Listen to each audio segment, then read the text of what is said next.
ನಮಸ್ಕಾರ. ವಿಶೇಷ ಕಾರ್ಯಕ್ರಮಕ್ಕೆ ಸ್ವಾಗತ. ನಾನು ದಿವ್ಯಶ್ರೀ. ಜಿ ಕನ್ನಡ ನ್ಯೂಸ್ನ ಸಮಸ್ತ ವೀಕ್ಷಕರಿಗೆ ಸಂಕ್ರಾಂತಿ ಹಬ್ಬದ ಶುಭಾಶಯಗಳು. ಇವತ್ತು ನಮ್ಮ ಕಾರ್ಯಕ್ರಮದಲ್ಲಿ ವಿಶೇಷ ಅತಿಥಿಯೊಬ್ಬರಿದ್ದಾರೆ. ಹೆಸರಿಗೆ ತಕ್ಕಂತೆ ಜಿಂಕೆಯ ರೀತಿ ಮತ್ತೊಂದು ಅರ್ಥ ಇದೆ. ತಾಯಿ ಮಹಾಲಕ್ಷ್ಮಿಯ ರೂಪ ಈ ಹರಿಣಿಯವರು. ಹೌದು, ಕಲಾವಿದೆ ಹರಿಣಿಯವರು ಇವತ್ತು ನಮ್ಮ ಕಾರ್ಯಕ್ರಮದಲ್ಲಿದ್ದಾರೆ. ಮೊದಲಿಗೆ ಅವರಿಗೆ ಕಾರ್ಯಕ್ರಮಕ್ಕೆ ಸ್ವಾಗತವನ್ನು ಕೋರೋಣ. ಕಾರ್ಯಕ್ರಮಕ್ಕೆ ಸ್ವಾಗತ ಹರಿಣಿಯವರೇ. ನಮಸ್ಕಾರ. ಬಹಳ ಧನ್ಯವಾದ. ತುಂಬಾ ಸೊಗಸಾಗಿರೋ ಒಂದು ಇಂಟ್ರೊಡಕ್ಷನ್ ಕೊಟ್ರಿ. Thank you very much. Right. Sankranti ಹಬ್ಬದ ಶುಭಾಶಯಗಳು ನಿಮಗೆ. ತಮಗೂ ಸಹ ಸಂಕ್ರಾಂತಿ ಹಬ್ಬದ ಶುಭಾಶಯಗಳು. ಎಲ್ಲ ವೀಕ್ಷಕರಿಗೂ ಸಂಕ್ರಾಂತಿ ಹಬ್ಬದ ಶುಭಾಶಯಗಳು. ಓಕೆ. ಹರಿಣಿಯವರ ಸಂದರ್ಭದಲ್ಲಿ ಕಲಾವಿದರಾಗಿ ನಮಗ್ ಗೊತ್ತು, ನೋಡಕ್ ಚೆನ್ನಾಗಿದ್ದಾರೆ ಅಂತ ಗೊತ್ತು, ನಿಮ್ಮ ಅಭಿನಯ ನಮಗ್ ಗೊತ್ತು, ನಿಮ್ಮ ಡಾನ್ಸ್ ನಮಗ್ ಗೊತ್ತು. ಬಟ್ ಹರಿಣಿಯವರು ಈ ಸಂಕ್ರಾಂತಿ ಹಬ್ಬವನ್ನು ಹೆಂಗ್ ಆಚರಿಸ್ತಾರೆ ಅಂತ? ಮಾಮೂಲಿಯಾಗಿ ಎಲ್ರು ಹೇಗೆ ಆಚರಿಸ್ತಾರೋ ಹಾಗೆ ಎಳ್ಳು, ಬೆಲ್ಲ, ಕಬ್ಬು, ಪೊಂಗಲ್ಲು, ಹುಗ್ಗಿ ಅಂತ ಏನ್ ಹೇಳ್ತೀವಿ ಅದು.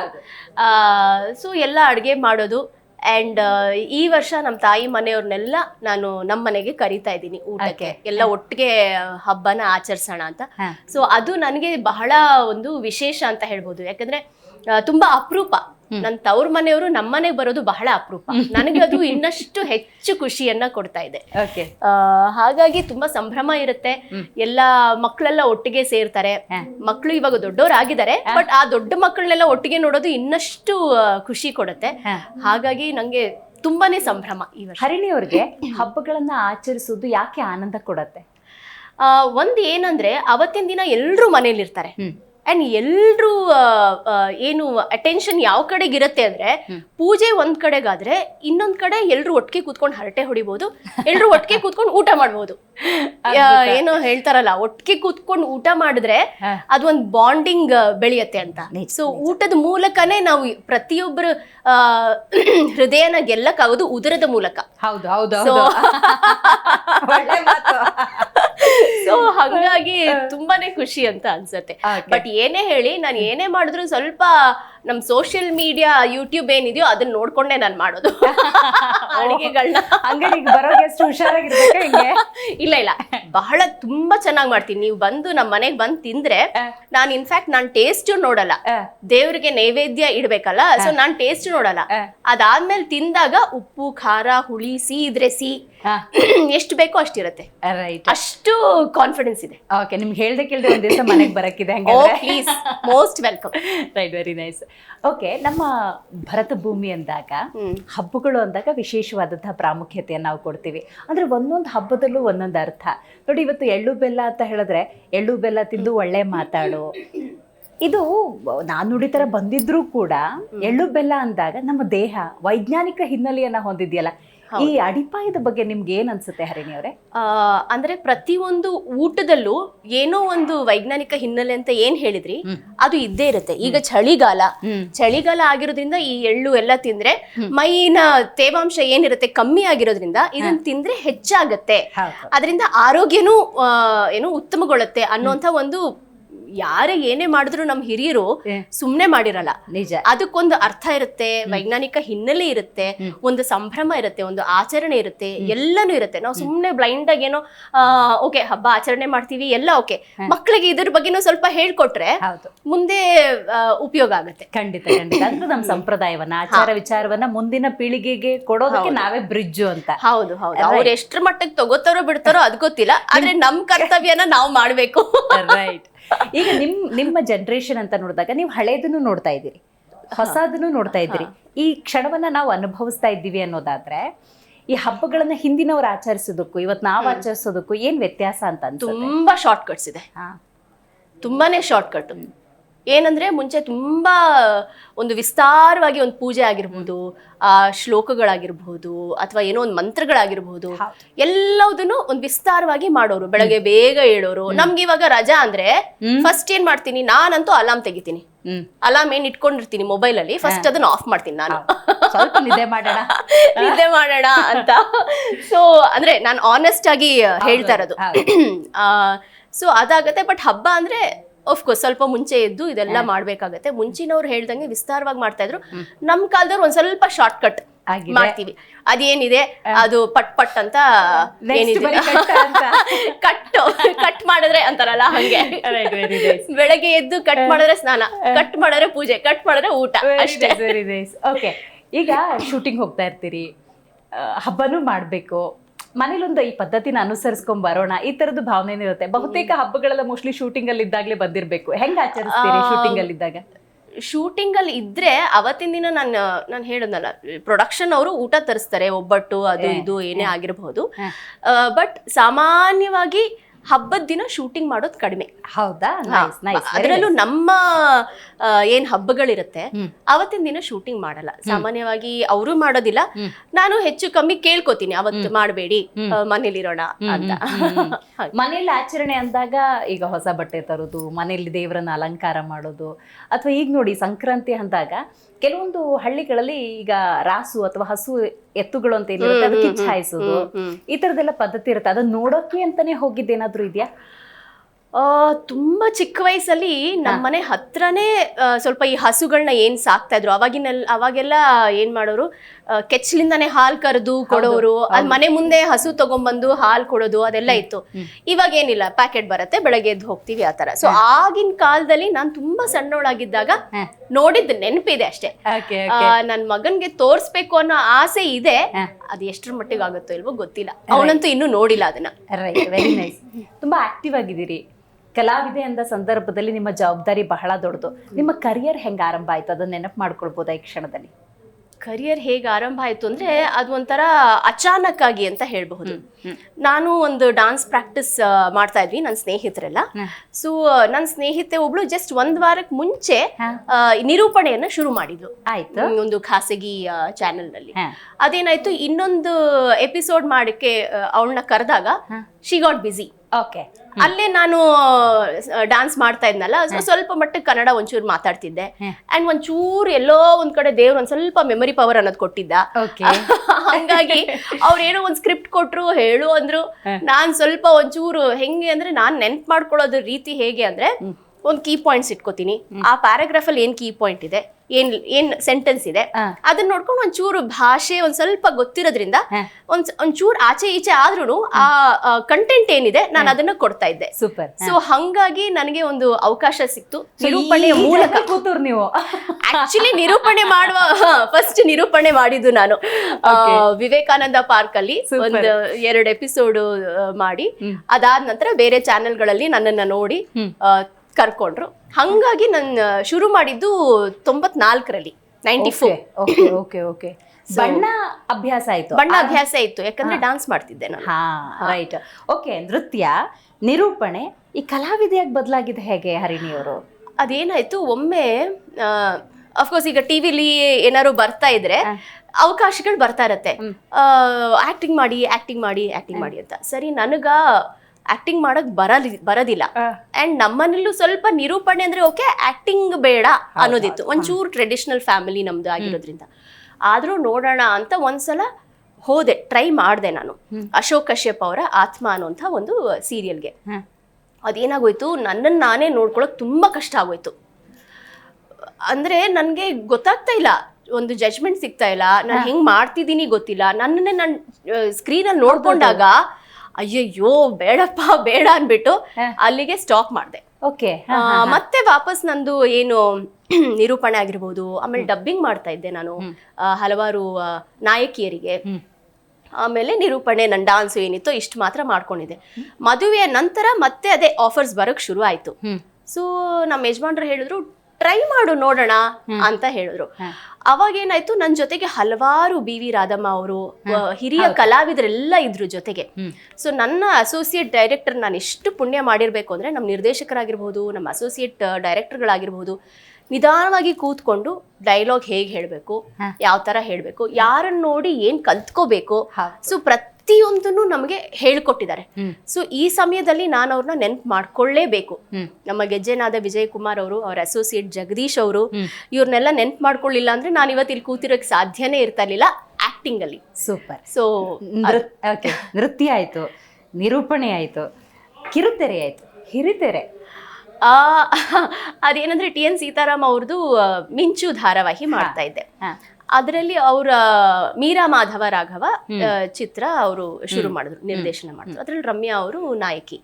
ರಮ್ಯಾಂಗೆ ಅದು ಸ್ನೇಹಿತೆ ಬೇಕಾಗಿತ್ತು. ಓಕೆ. ಅವಾಗ ಸೀತಾರಾಮ್ ಸರ್ ಬಂದ್ರು, ನೀವೇ ಮಾಡಿ ಅಂದ್ರು. ಓಕೆ ಸರ್, ಏನು ನನಗೂ ಏನು ಗೊತ್ತಿರಲಿಲ್ಲ, ಫಿಲ್ಮ್ ಅಂದರೆ ಏನು, ಹೇಗಿರುತ್ತೆ ಅನ್ನೋದು ಗೊತ್ತಿರಲಿಲ್ಲ. ಜಸ್ಟ್ ಹೋದೆ, ಬ್ಲೈಂಡ್ ಆಗಿ ಆಕ್ಟಿಂಗ್ ಮಾಡಿದೆ, ಬಂದೆ. ಸೊ ಅಲ್ಲಿಂದ ನನ್ನ ಈ ಫಿಲ್ಮ್ ಜರ್ನಿ ಏನಿದೆಯೋ ಶುರುವಾಯಿತು.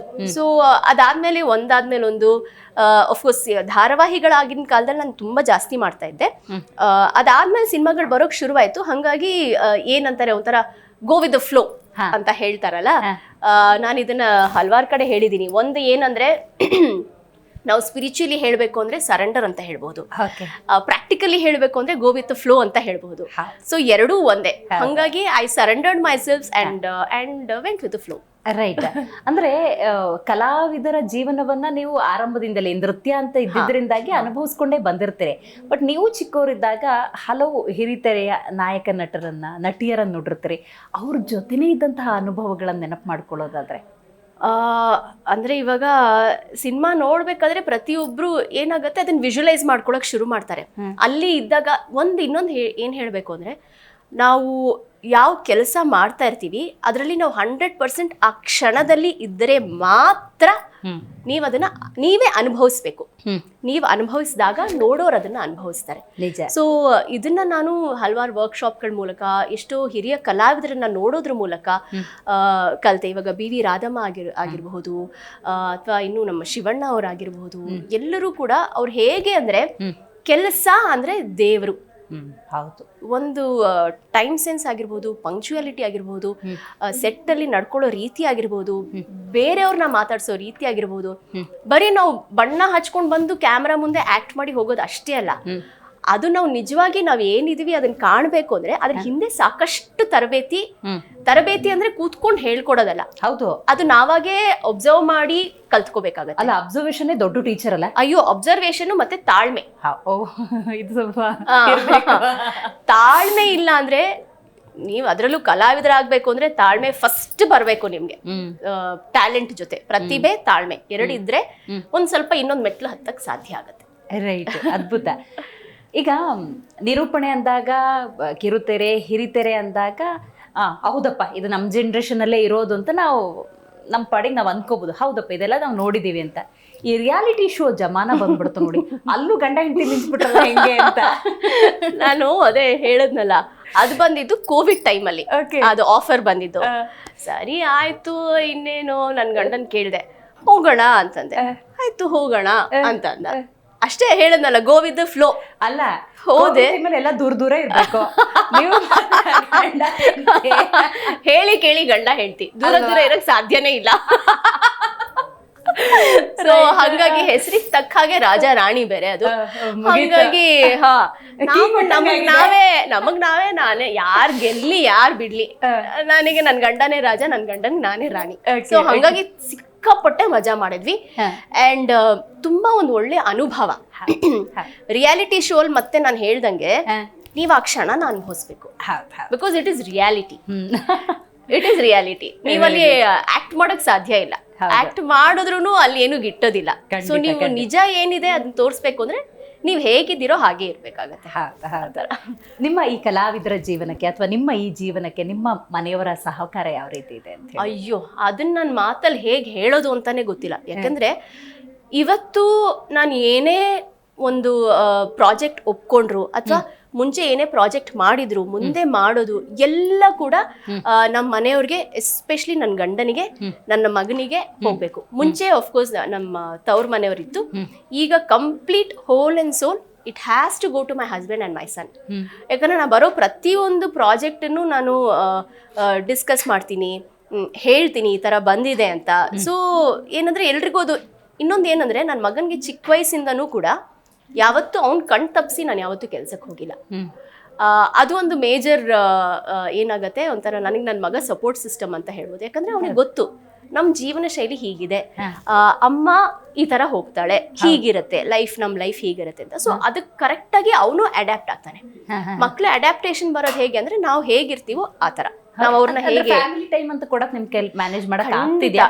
ಏನಂದ್ರೆ ನಾನು ಏನೇ ಮಾಡಿದ್ರು ರಾತ್ರಿ ಊಟ ಏನಿದೆ ಜೊತೆಗೆ ಆದಷ್ಟು ಜೊತೆಗೆ. Super super. ಯಾರೇ ಎಷ್ಟೇ ಹೊತ್ತಿಗೆ ಬಂದ್ರೂ ಕೂಡ, ಈಗ ನನ್ನ ಮಗ ಯಾವ್ದೋ ಕಾರ್ಯಕ್ರಮಕ್ಕೆ ಹೋದ್ರು ಅವ್ನು ಲೇಟಾಗಿ ಬರ್ತಾನೆ ಅಂದ್ರೆ ನಾವು ಒಟ್ಟಿಗೆ ಊಟ ಮಾಡಕ್ ಕಾಯ್ತೀವಿ. ನಾನು ಶೂಟಿಂಗ್ ಇಂದ ಲೇಟಾಗಿ ಬರ್ತೀನಿ ಅಂದ್ರು ಕಾಯ್ತೀನಿ. ನನ್ನ ಗಂಡ ಬರ್ತಾರೆ ಅಂದ್ರು ಆದಷ್ಟು ಎಷ್ಟಾಗುತ್ತೋ ಅಷ್ಟು ರಾತ್ರಿ ಊಟ ಒಟ್ಟಿಗೆ ಮಾಡೋಕೆ ಟ್ರೈ ಮಾಡ್ತೀವಿ. ನಟನೆ, ನೃತ್ಯ ಬಿಟ್ಟು ಬೇರೆ ಹವ್ಯಾಸಗಳು, ಚಾರಣಕ್ಕೆಲ್ಲ ಹೋಗ್ತೀರಾ ಅಂತ ಅನ್ಸುತ್ತೆ. ಯಾವ್ದಕ್ಕೆ? ಚಾರಣ ಟ್ರೆಕ್ಕಿಂಗ್. ಟ್ರೆಕ್ಕಿಂಗ್ ಅದು ತುಂಬಾ ಹೋಗ್ತಾ ಇದೆ. ಈಗ ಮತ್ತೆ ಅದನ್ನ ರೀಸ್ಟಾರ್ಟ್ ಮಾಡ್ಬೇಕು. ಅದೆಲ್ಲೋ ಒಂದ್ ಕಡೆ ಸ್ವಲ್ಪ ಹಾಲ್ಟ್ ಆಗಿದೆ. ಸೈಕ್ಲಿಂಗ್ ಮಾಡ್ತಾ ಇದ್ದೆ, ಟ್ರೆಕ್ಕಿಂಗ್ ಹೋಗ್ತಾ ಇದ್ದೆ. ಅದೊಂದ್ ಎಲ್ಲೋ ಒಂದ್ ಕಡೆ ಒಂದ್ ಸ್ವಲ್ಪ ಬ್ಯಾಕ್ ಸೀಟ್ ತಗೊಂಡಿದೆ. ನನಗೆ ಬಹಳ ಇಷ್ಟ ಅದೆಲ್ಲ ಮಾಡಕ್ಕೆ. ಎನಿ ಫಿಸಿಕಲ್ ಆಕ್ಟಿವಿಟಿ ನನ್ಗೆ ತುಂಬಾನೇ ಇಷ್ಟ. ಹಂಗಾಗಿ ಅದೊಂಚೂರು ಬ್ಯಾಕ್ ಸೀಟ್ ತಗೊಂಡಿದೆ. ಗೊತ್ತಿಲ್ಲ ದೇವ್ರು ಯಾವಾಗ ಟೈಮ್ ಮಾಡ್ಕೊಡ್ತಾರೆ ಅಂತ. ಅದಕ್ಕೆ I am just waiting to jump. ಏನಾದ್ರು ಬೇರೆ ಹವ್ಯಾಸಗಳು ಅಂತ ಮನೇಲಿದ್ದಾಗ? ಸಾಕಷ್ಟು ನಾನು ಮ್ಯೂಸಿಕ್ ಕೇಳ್ತೀನಿ. ನಮ್ಮ ಮನೇಲಿ ಸದಾ ಕಾಲ ಸಂಗೀತ ಓಡ್ತಾ ಇರುತ್ತೆ. ಅಂಡ್ ನನ್ನ ಮಗನ್ಗೆ ಸಿನಿಮಾ ನೋಡು ಹುಚ್ಚು ಜಾಸ್ತಿ, ಆಸೆ. ಸೊ ಯಾವ್ದಾದ್ರು ಇತ್ತು ಅಂದ್ರೆ ಅಮ್ಮ ಬಾಮ್ಮ. ಸೊ ಹಂಗೆ ನಾವಿಬ್ರು ಸಿನಿಮಾ ನೋಡ್ತೀವಿ. ಮಕ್ಳಿಗೆ ಅವ್ರಿಗೆ ಏನ್ ಇಷ್ಟನೋ ಅದನ್ನ ಅವ್ರ ಜೊತೆಗೆ ಮಾಡಿದ್ರೆ you will become their best friends. ಆದಷ್ಟು ಅವ್ರು ಸರಿಯಾದ ದಾರಿಲಿ ಹೋಗ್ತಾ ಇದ್ದಾರಾ ಅನ್ನೋದು ಒಂಚೂರು ನೋಡ್ತಾ ಇರ್ಬೇಕು. ಖಂಡಿತ. ಈಗ ಹೊಸ ವರ್ಷ, ಸಂಕ್ರಾಂತಿ ಬೇರೆ ಬಂದಿದೆ. ಈಗ ಹೊಸ ವರ್ಷ ಅಂದಾಗ ಯೂಶುವಲ್ ಏನು ಅಂದ್ರೆ ಏನೋ ಒಂದು ಸಂಕಲ್ಪ ಮಾಡೋದಂತೆ, ಇದೇನೋ ಒಂದು ರೆಸಲ್ಯೂಷನ್ಸ್ ಡೆಫಿನೆಟ್ಲಿ ಇದ್ದೇ ಇರುತ್ತೆ. ಈ ಸತಿ ಏನಾದ್ರು ಪ್ಲಾನ್ ಮಾಡ್ಕೊಂಡಿದ್ದೀರಾ? ಅದೇ ಸಂಕ್ರಾಂತಿಗೆ ಸಂಕ್ರಾಂತಿ ಮಾಡ್ಬೇಕು ಅಂತ ಹಾಗಂತ ಕ್ರಾಂತಿಕಾರಕ ಯೋಚನೆ ಏನ್ ಗೊತ್ತಾ, ನಿಮ್ಮನ್ನ ನೀವ್ ನೋಡ್ಕೊಳ್ಳೋದೇ ಇರೋದು ಟಾಸ್ಕ್. ತುಂಬಾ ಕಷ್ಟವಾದಂತಹ ಕೆಲಸ ಏನು ಅಂದ್ರೆ ನಿಮ್ಮನ್ನ ನೀವು ನೋಡ್ಕೊಳ್ಳೋದು. ಅದು ಹೇಳ್ದಂಗೆ ಎಲ್ಲೋ ಒಂದ್ ಕಡೆ ಹಿಂದೆ ಹೊಟ್ಟೋಗುತ್ತೆ. ಸೊ ಈ 2024 ಅಲ್ಲಿ ನನಗೇನ್ ಆಗ್ಲಿಲ್ವೋ ಮಾಡಕ್ಕೆ, ಸ್ವಲ್ಪ ಮಟ್ಟಿಗೆ ಸೆಲ್ಫ್ ಕೇರ್ ಅನ್ನೋದು ಒಂಚೂರು ಆಗ್ಲಿಲ್ಲ. ಅಂಡ್ ಆದಷ್ಟು ಇನ್ನೊಂದಷ್ಟು ಒಳ್ಳೆ ಸರಿಯಾದ ನಿರ್ಧಾರಗಳನ್ನ ತಗೊಳ್ಬೇಕು. ಅದು ಬಹಳ ಮುಖ್ಯ ಜೀವನದಲ್ಲಿ. ಸರಿಯಾದ ಸಮಯದಲ್ಲಿ ಸರಿಯಾದ ನಿರ್ಧಾರನ ತಗೋಬೇಕು, ಅದರ ಕಡೆ ಗಮನ ಹರಿಸ್ಬೇಕು. ಅಂಡ್ ಮಗನ ಕನಸು ಏನಿದೆಯೋ ಅದಕ್ಕೆ ಒಂದು ಒತ್ತಾಸೆಯಾಗಿ ನಿಲ್ಬೇಕು ಅನ್ನುವಂಥ ಒಂದು. ಏನ್ ಡ್ರೀಮ್ ಇಟ್ಕೊಂಡಿದ್ದೀರಿ ಮಗನ ಬಗ್ಗೆ? ಮಗನಿಗೆ ಅವನಿಗೆ ಸಂಗೀತದಲ್ಲಿ ಮುಂದುವರಿಬೇಕು ಅಂತ ತುಂಬಾನೇ ಆಸೆ ಇದೆ. ಅವನು ಹಲವಾರು ಕನಸುಗಳನ್ನ ಕಟ್ಕೊಂಡಿದ್ದಾನೆ. ಅದು ಆದಷ್ಟು ಸಾಕಾರಗೊಳ್ಬೇಕು ಅನ್ನೋದು ನನ್ನ ಆಸೆ. ಅವನಿಗೆ ಒತ್ತಾಸೆಯಾಗಿ ನಿಲ್ಬೇಕು, ಅದೇ ತಂದೆ ತಾಯಿಯಾಗಿ ನಮ್ಮ ಆಸೆ ಕೂಡ. ಸೊ ಅದ್ರ ಜೊತೆಗೆ ಅವನದು ಅಕಾಡೆಮಿಕ್ಸ್ ಏನಿದೆಯೋ ಅದನ್ನು ಕೂಡ ಜೊತೆಗೆ ಮಾಡ್ಕೊಳ್ತಾ ಹೋಗ್ಬೇಕು. ಸೊ ಆದಷ್ಟು ಈ 2024 ಅಲ್ಲಿ ಸ್ವಲ್ಪ ಎಲ್ಲೋ ಒಂದ್ ಕಡೆ ಒಂದು ಚೂರು ಕೆಲವು ತಪ್ಪುಗಳಾಗಿದೆ. ಆ ತಪ್ಪುಗಳನ್ನ ಮಾಡದೆ 2025 ಅಲ್ಲಿ ತುಂಬಾ ಫ್ರೆಶ್ ಆಗಿ ಕಾಣಿಸ್ತಾ ಇದೆ ನನಗೆ ಈ ಸಂಕ್ರಾಂತಿ. ಸೊ ಸಾಕಷ್ಟು ಹಸಿರು ಏನಿದೆ, ಒಳ್ಳೆತನ ಏನಿದೆ, ಫ್ರೆಶ್ನೆಸ್ ಏನಿದೆ, ಅದೆಲ್ಲ ಕೂಡ ನಮ್ಮ ಜೀವನದಲ್ಲಿ ವಾಪಸ್ ಬರುತ್ತೆ ಅನ್ನೋ ಒಂದು ದೃಢವಾದ ನಂಬಿಕೆ ಇದೆ. ಸೂಪರ್, ಹಂಗೆ ಆಗ್ಲಿ, ನೀವು ಇಚ್ಛೆ ಪಟ್ಟಿದ್ದೆಲ್ಲ ಸಿಗ್ಲಿ ನಮ್ಮ ಕಡೆಯಿಂದ. Thank you. ರೈಟ್. ಇದ್ರ ಜೊತೆಗೆ ಇಂಥ ನಿಮ್ಮಂಥ ಕಲಾವಿದರು ನಮ್ಮ ಕಾರ್ಯಕ್ರಮಕ್ಕೆ ಬಂದಾಗ ನಾನು ಯಾವಾಗಲೂ ಕೇಳ್ತಾ ಇರ್ತೀನಿ, ಕಲಾವಿದರು ನೀವು ಕುಟುಂಬದ ಸಹಕಾರ ಹೆಂಗಿದೆ, ಹೆಂಗೆ ಸಿಗ್ತಾ ಇದೆ ನಿಮ್ಮ ಅಚೀವ್ಮೆಂಟ್ಗೆ, ಅವ್ರು ಹೆಂಗೆ ಬ್ಯಾಕ್ ಬೋನ್ ಅಂತ ನೀವು ಹೇಳಿ. ನಿಮ್ಮ ಪತಿಗೆ ಯಾವ ರೀತಿ ನಿಮ್ಮ ಸಹಕಾರ ಇದೆ ಅಂತ? ಇವಾಗ ಏನ್ ಗೊತ್ತಾ, ಯಾರೇ ಆಗ್ಲಿ ಅವ್ರ ಪಾಡಿಗೆ ಅವ್ರನ್ನ ಬಿಡದೆ, that is the most important thing in life. Okay. ಅಂದ್ರೆ ಒಂದು ಮೂಗ್ದಾರ ಹಾಕಿ ಹಿಡ್ಕೊಳ್ಳೋದಲ್ಲ, ಅವರಿಗೆ ಅವ್ರದೇ ಆದಂತಹ ಒಂದು ಸ್ಪೇಸ್ ಕೊಡ್ಬೇಕು. ಯಾವಾಗ್ಲೂ ಫೋನ್ ಮಾಡ್ತಾ ಇರ್ಬೇಕು, ನನ್ನ ಜೊತೆಗೆ ಇರ್ಬೇಕು, ನಾ ಹೇಳಿದ್ದೇ ಕೇಳ್ಬೇಕು ಅನ್ನೋದಲ್ದೆ ಅವ್ರ ನಿರ್ಧಾರಗಳನ್ನ ಅವ್ರು ತಗೊಳ್ಳೋದು. ಕುಟುಂಬ ಫ್ಯಾಮಿಲಿ ಅಂತ ಬಂದಾಗ ಜೊತೆಗಿರೋದು. ಸೊ ಹಂಗಾಗಿ ಒಂಥರ ನನ್ ಗಂಡ ಹೆಂಗೆ ಅಂದ್ರೆ ಏನು ಹೇಳ್ದೇನೆ ಎಲ್ಲ ಕೊಟ್ಬಿಡ್ತಾರೆ. ಸೊ ಹಂಗಾಗಿ ತುಂಬಾ ನಾನು ಅವ್ರಿಗೆ ಒಂದು ಏನು ರಿಸ್ಟ್ರಿಕ್ಷನ್ಸ್ ಹಾಕೋದಿಲ್ಲ, ಅವರು ನನಗೆ ರಿಸ್ಟ್ರಿಕ್ಷನ್ಸ್ ಹಾಕೋದಿಲ್ಲ. ಸೊ ಆ ತರದ್ರಲ್ಲಿ ನಮ್ ಸ್ಪೇಸ್ ನಮಗಿದೆ. And at times we come together. ಕೆಲವೊಮ್ಮೆ ಏನಂತಾರೆ, ಈ ಗಂಡ ಹೆಂಡತಿ ಅಂದ್ರೆ ಆರ್ಗ್ಯುಮೆಂಟ್ಸ್ ಇದ್ದೇ ಇರುತ್ತೆ ಎಲ್ಲೋ ಒಂದ್ ಕಡೆ. ಅದೆಲ್ಲವೂ ನನ್ ಪುಣ್ಯ ಏನಂದ್ರೆ ಅದು ಯಾವ್ದಕ್ಕೂ ನಾನ್ ತಲೆ ಕೆಡ್ಸ್ಕೋಬೇಕಾಗಿಲ್ಲ. ಆ ಆ ಲೈನು ಅದೇನಿದೆಯೋ ಆ ಸೆಗ್ಮೆಂಟ್ ಫುಲ್ಲು ನನ್ನ ಯಜಮಾನ್ರು ನೋಡ್ಕೊಂಡು ಬಿಡ್ತಾರೆ. ಸೊ ಹಂಗಾಗಿ ಇವಾಗ ಏನಂದ್ರೆ ಈ 20-25 ಏನಿದೆ ಒಟ್ಟಿಗೆ ಎಲ್ಲರೂ ಒಂಥರ ಹೆಂಗೆ ಅಂದ್ರೆ ನಾನು ಅರ್ಥ ಮಾಡ್ಕೊಂಡಿರೋದು ಗಂಡ ಹೆಂಡತಿ ರೈಲ್ವೆ ಟ್ರ್ಯಾಕ್ ತರ. ಹೌದು, ಡೆಸ್ಟಿನೇಷನ್ ಒಂದೇ, ಆದ್ರೆ ಒಟ್ಟಿಗೆ ಇದ್ರೆ ಕೆಚಪಿಚ. ಸೊ ಒಟ್ಟಿಗೆ ಟ್ರಾವೆಲ್ ಮಾಡ್ತಾ ಇರ್ಬೇಕು. ಆ ಗುರಿ ಏನಿದೆಯೋ ಅದನ್ನ ಮುಟ್ಬೇಕು. ಅವರಿಗೆ ಅವ್ರ ಸ್ಪೇಸ್ ಕೊಡ್ಬೇಕು, ನಮಗೆ ನಮ್ ಸ್ಪೇಸ್ ಇರ್ಬೇಕು. ಅದ್ಭುತ. ನಿಮ್ಮ ಹತ್ರ ಇಷ್ಟು ತನಕ ಮಾತಾಡ್ತಿರ್ಬೇಕಾದ್ರೆ ಆ ಸ್ಪಿರಿಚುವಲ್ ಟಚ್ ಇದೆ, ಆ ಆಧ್ಯಾತ್ಮಿಕ ನಿಲುವಿದೆ, ಆ ಇನ್ನರ್ ವಾಯ್ಸ್ ನನಗೆ ಗೊತ್ತಾಗ್ತಾ ಇದೆ. ಅಂದ್ರೆ be with the flow, be present, ಅದೆಲ್ಲ ಬಾಯಿ ತುದಿಲ್ ಬರೋ ಮಾತುಗಳಲ್ಲ, ಅಂದ್ರೆ ಆಂತರ್ಯದಲ್ಲಿ ಅದಿದ್ರೆ ಹೊರಗಡೆ ಬರುತ್ತೆ. ಸೊ ಅಂಥ ಅಭ್ಯಾಸಗಳೇನಾದ್ರೂ ಇದ್ದಾವ, ಅಥವಾ ಸತ್ಸಂಗಗಳನ್ನ ಭಾಗಿಯಾಗುವಂಥದ್ದ, ಅಥವಾ ಏನಾದರೂ ರೂಢಿಸ್ಕೊಂಡಿದ್ದೀರಾ? ಆ ಥರ ಸತ್ಸಂಗಕ್ಕೆ ಹೋಗೋದು ಅಂತೆಲ್ಲ ಏನಿಲ್ಲ.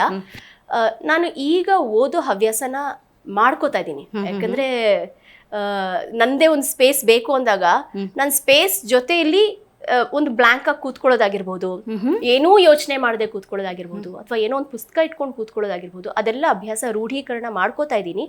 ಆ್ಯಂಡ್ ಸ್ವಲ್ಪ ಸ್ವಲ್ಪ ಅವಾಗವಾಗ ನನಗೆ ಒಂದು ಕಡೆ ಕೂತ್ಕೊಳ್ಳೋದು ಬಹಳ ಕಷ್ಟ. ಸೊ ಈ ಮೆಡಿಟೇಷನ್ ಅಂತ ಏನು ಹೇಳ್ತಾರೆ, ನನಗೆ ಅದು ಯಾವತ್ತಿಗೂ ಬಂದಿಲ್ಲ. ನನ್ನ ಪ್ರಕಾರ ಮೆಡಿಟೇಷನ್ ಅಂದ್ರೆ ನಾನು ಏನು ಮಾಡ್ತೀನೋ ಅದನ್ನ ಜಸ್ಟಿಫೈ ಮಾಡಿ ಕರೆಕ್ಟಾಗಿ ಮಾಡಬೇಕು, ಅದು ಮೆಡಿಟೇಷನ್ ಅಂತ. ಅದಲ್ಲದೆ ಕೆಲವೊಮ್ಮೆ ಜಸ್ಟ್ ಏನಂತಾರೆ, ಏನೋ ಒಂದು ಕನ್ಫ್ಯೂಷನ್ ಬಂದಾಗ ಒಂದು 10 ಸೆಕೆಂಡ್ ಸುಮ್ಮನೆ ಕಣ್ಮುಚ್ಕೊಂಡು ಉಸಿರಾಟ ಆಡಿದ್ರೆ ಎಲ್ಲೋ ಒಂದು ಸಮತೋಲನ ಸಿಗತ್ತೆ. ಹೌದೌದೌದು. ಸೊ ಅದನ್ನ ನಾನು ಪ್ರಾಕ್ಟೀಸ್ ಮಾಡ್ತಾ ಇದ್ದೀನಿ. ಅದು ನನಗೆ ಸಹಾಯ ಆಗ್ತಾ ಇದೆ. ಇಂಥದ್ದೇ ಗುರುಗಳು ಅಥವಾ ಗುರುಗಳು ಅಂತ ಏನಿಲ್ಲ, ನಾನು ಒಂದು ರೀಸೆಂಟ್ ಆಗಿ ಒಂದು ಆಕ್ಟಿಂಗ್ ವರ್ಕ್ಶಾಪ್ ಹೋಗಿದ್ದೆ. ಅದು ನನ್ನ ಮೊದಲ ಆಕ್ಟಿಂಗ್ ಅಲ್ಲಿ ಹೋಗಿದ್ದಂತಹ ಒಂದು ವರ್ಕ್ಶಾಪ್. ಸೊ ಅದರಲ್ಲಿ be with the present, B in the present ಆಗಿರ್ಬಹುದು, ಈ ಮೆಡಿಟೇಷನ್ ಆಗಿರಬಹುದು, ಇದ್ರ ಬಗ್ಗೆ ಎಲ್ಲ. ಅಂಡ್ ನಾನು ಹೋಗಿದ್ದು ಅನ್ಲರ್ನಿಂಗ್ ಪ್ರಾಸೆಸ್ಗೆ. ಎಷ್ಟೋ ಸಲ ಏನಾಗುತ್ತೆ, ನೀವೊಂದು ಒಂದೇ ಕಡೆ ನಿಂತು ಬಿಡ್ತೀರಾ, ಒಂದು ಪ್ರೋಗ್ರೆಸ್ ಇರಲ್ಲ, ಒಂದೇ ಕಡೆ ಹೋಗ್ತಾನೆ ಇರ್ತೀರಾ, ಎಲ್ಲಿ ಹೋಗ್ಬೇಕು ಗೊತ್ತಾಗಲ್ಲ. ಅಂತ ಟೈಮಲ್ಲಿ ಏನ್ ಮಾಡ್ಬೇಕು, ಅನ್ಲರ್ನ್ ಮಾಡ್ಬೇಕು. ಅನ್ಲರ್ನ್ ಮಾಡಿದಾಗ ನಿಮ್ಗೆ ರೀಲರ್ನ್ ಮಾಡಕ್ಕೆ, ಫ್ರೆಶ್ ಲರ್ನಿಂಗ್ ಮಾಡಕ್ಕೆ ಅವಕಾಶ ಸಿಗತ್ತೆ. ಅಲ್ಟಿಮೇಟ್ ಅಲ್ವಾ?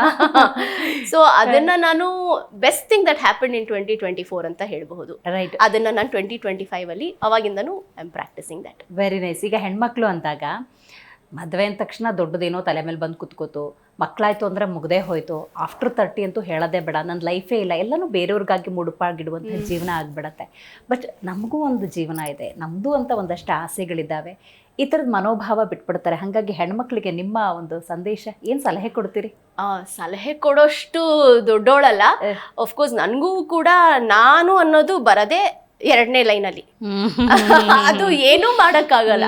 ನಾನು ಎಷ್ಟೇ ಅನ್ಕೊಂಡ್ರು ನನ್ನನ್ನ ಫಸ್ಟ್ ಅಲ್ಲಿ ಇಟ್ಕೋಬೇಕು ಅಂದ್ರೆ ಅದು ಸಾಧ್ಯನೇ ಇಲ್ಲ. ಎಲ್ಲೋ ಒಂದ್ ಕಡೆ ಬ್ಯಾಕ್ ಆಫ್ ದ ಮೈಂಡ್ ಮನೆಯವರೇ ಬರ್ತಾರೆ. ಅದು ಮಾಡದೆ ನನ್ನನ್ನ ನಾನು ನೋಡ್ಕೊಳಕ್. ಬಟ್ ಏನು ಇಂಪಾರ್ಟೆಂಟ್ ಅಥವಾ ತುಂಬಾ ಮುಖ್ಯವಾದ ಏನು ಅಂದ್ರೆ, ನಿಮ್ಮನ್ನ ನೀವು ಯಾವ ರೀತಿ ತೊಡಗಿಸ್ಕೊಳ್ತೀರಾ, ಒಂದು ನಿಮ್ಮ ರುಟೀನ್ ಅಂತ ಏನಿದೆ, ನಿಮ್ಮನ್ನ ನೀವು ಯಾವ ರೀತಿ ತೊಡಗಿಸ್ಕೊತೀರಾ ಅನ್ನೋದ್ರ ಮೇಲೆ ನಿಮ್ಮ ಲೈಫ್ ಹೇಗಿರುತ್ತೆ ಅನ್ನೋದನ್ನ ಒಂದು ಕಲ್ಪನೆ ಮಾಡ್ಕೋಬಹುದು. ಈಗ ನೀವೊಂದು ಡಾನ್ಸ್ ಮಾಡೋದಾಗಿರ್ಬೋದು, ಹಾಡೋದಾಗಿರ್ಬೋದು, ಅದು ನಿಮಗ್ ನೀವು ಕೊಟ್ಕೊಳ್ಳೋಂತ ಟೈಮ್.